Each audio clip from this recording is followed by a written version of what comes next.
How's it going, Jack Attackers, and welcome back to another video for you guys. Today, I'm going to be talking about Stranger Things, Season 1. What? You thought I was going to do a video essay on why Stranger Things Season 3 is so amazing? Well, no. Matter of fact, I'm really going to be talking about why Stranger Things Season 1 is so amazing, and more specifically, why this series should have ended with it. So without further ado, let's get into this. It's summer 2016. You're home, sitting on your couch, bored as can be. You then decide to check through Netflix to see if anything cool is on it. Then you see the bright, colorful poster. The poster that gives you bursts of nostalgia. Is this Star Wars? No. Is this The Goonies? No. This is a new show called Stranger Things. You watch the first episode and afterwards, you watch the rest of the season. You have completed your binging. You have discovered a phenomenon. You have been through so many ups and downs and twists and turns over the past 8 hours, you start to get paranoid if the Upside Down actually exists. Eventually, you tell your friends and family about this show you just watched. They end up watching it. They get addicted. A year and a half goes by and Season 2 has come out. You sit down on the couch again and start watching the season. After 9 hours of binging, you realize something.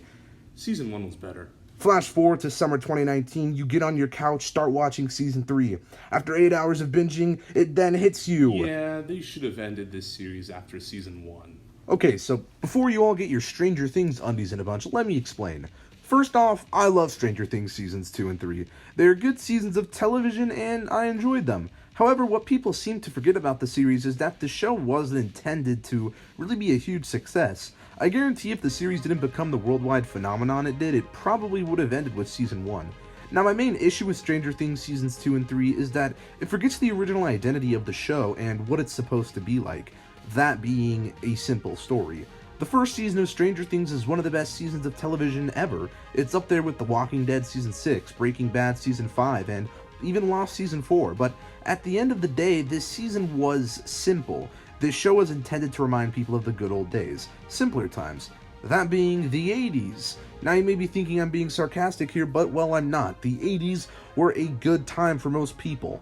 Now, I've obviously never lived in the 80s, let alone the 90s, but my parents did, and I've heard their stories growing up in the world and how simple and fun it was. Kids growing up in the 80s were carefree. They didn't have the problems kids nowadays do. Stranger Things Season 1 depicts this idea flawlessly. It shows what kids did back then while having the sci-fi elements involved, which leads me to my other point, overcomplicated sci-fi stuff.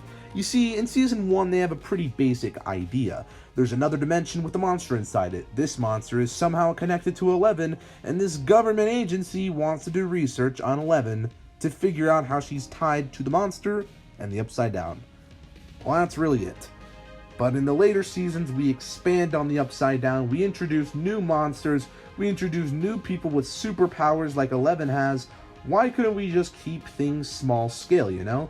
Now, in terms of how sequels should be, Stranger Things does it quite well. Sequel seasons are meant to expand on the world and ideas from the previous season, but Stranger Things was meant to be a small-scale story with basic ideas. If it had ended with Season 1, it would have remained that way. And that's why I think Stranger Things should have ended with Season 1.